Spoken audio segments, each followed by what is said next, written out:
Hi class, this is Dr. Kaufman and I am making another Dr. Gameology video resource for our Counseling Theories class. And this one is going to cover how we use the video game journey as a narrative concept in treatment.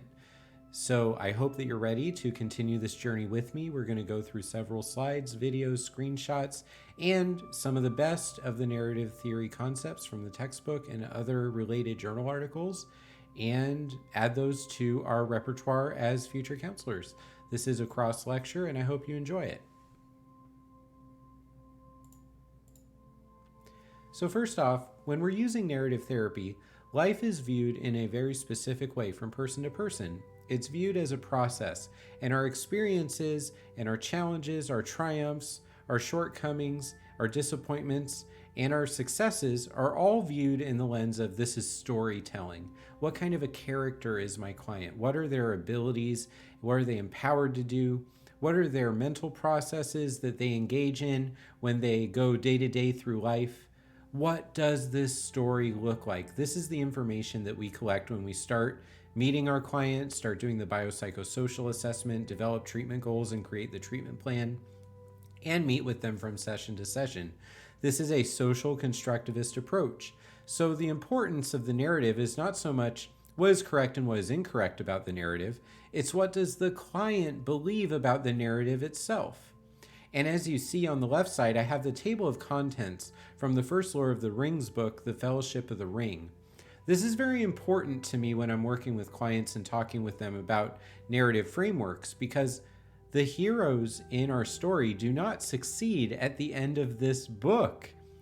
A lot of times our heroes do not triumph until the very end of a narrative. They struggle and struggle and struggle, and they meet setbacks, and they see opportunities, and they fall short, but they continue to grow and develop their strengths.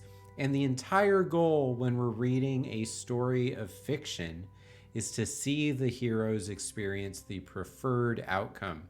With our clients, this preferred outcome would be the fulfillment of their treatment goals, the feelings inside themselves towards themselves and those around them that are in their inner circle that feel important. This is the preferred narrative. The preferred narrative is what does the client want to see in their story? And how can we improve the method of storytelling to give the client the best opportunity for success? Therefore, we might believe that the client is telling their story from the perspective of a problem-saturated narrative, meaning that even the successes are not noticed. They are told through the lens of disappointment and many other emotional and merit-driven negative words. So what we want to do with our clients is we want to help them re-author their narrative so that they can start to see their successes when they do occur and have appropriate measuring and merit-based perceptions of themselves so that when they do succeed, they see the success and they can add that to the way they tell the story about themselves.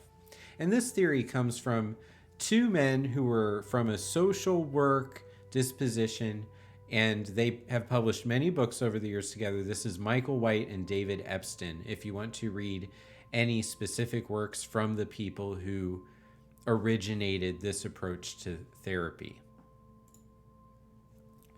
Now, like I said in the previous slide, life is seen through the lens of storytelling with narrative theory. And that story has, in its base form, preferred outcomes. There's something the client wants to have happen in their story, and it's not happening. So we may experience a confluence of facts and experience, triumphs and setbacks, and ultimately there is a thing the client wants to be able to say about themselves.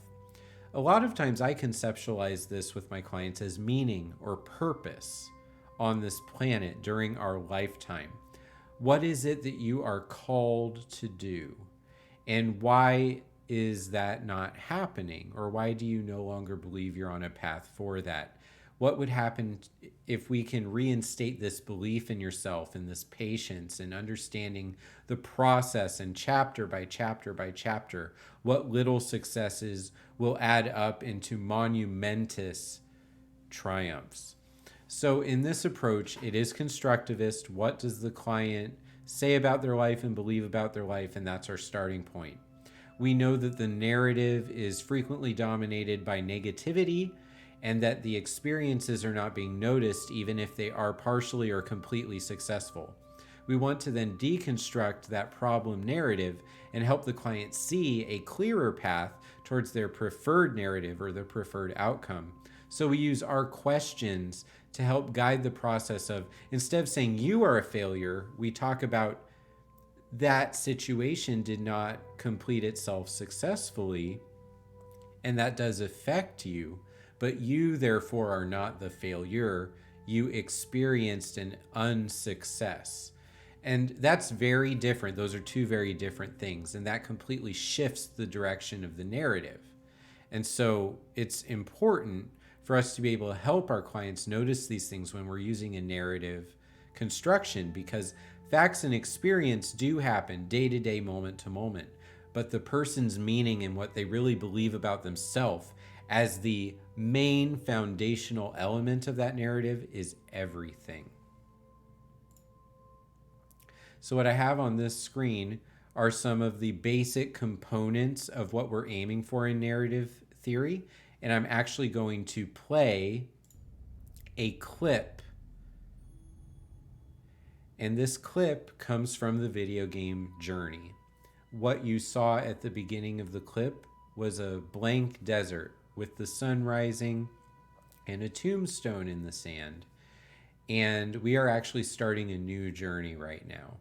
So as you watch the happenings on the slide, this is the world that this story takes place in. It is an empty desert wilderness. There's a lot of room for psychological projection of what is this journey about. We are just seeing the starting point here. This is a blank slate.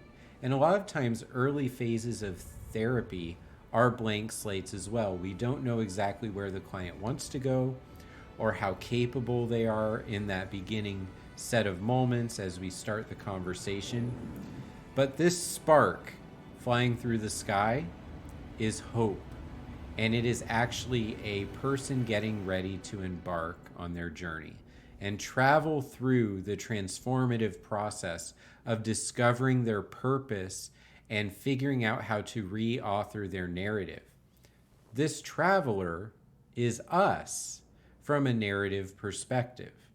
Now, one of the things I want to share is one of my favorite continuing education courses that I've taught is a full playthrough of this game with narrative and also person-centered and also monomyth insights and also Viktor Frankl and logotherapy and these approaches of humanistic application.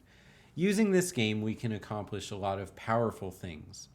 As this traveler moves up the mountain, they are about to embark on that transformation. That mountain, far in the distance, is the goal. That is the image of existential fulfillment. That is the thing that we keep moving towards. If you're watching this video and you're in a counseling program, that could be graduating from this program. That could be your licensure as a mental health counselor. That could be opening your private practice. That could be your first paycheck from helping people. That could be your first session helping people. It could be many things. And one of the things that I also have done in my professional life is I published a journal article on this, and it's in the Journal of Scholarly Engagement or Journal of Instructional Research. And it takes the entire journey from deciding to join a counseling program to learning in a counseling program through practicum and internship, licensure, and through practicing for decades and then retiring from this work. And it applies those phases to what we call the hero's journey.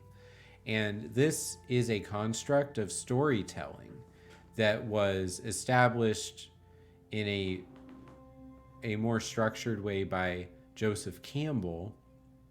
And it explains how we tell our stories, whether it's Disney or Star Wars or Marvel and DC Comics, or whether it's The Lord of the Rings and Harry Potter. all these stories follow a structure in the way that our heroes experience their challenges, notice the struggles of the world around them, and achieve their power and their abilities to make a difference. And I really do feel like counselors make a difference in a similar way. We see a struggle in the world and we seek the ability to help people through it. And with narrative therapy, a game like Journey gives the player that transformative process in a very visual and compelling form. It takes about an hour to 90 minutes to complete the whole game. And because of that, I didn't want to share everything from the game in the video. That would be quite a long lecture as well. But I do want to share some screenshots that kind of encapsulate the entire journey.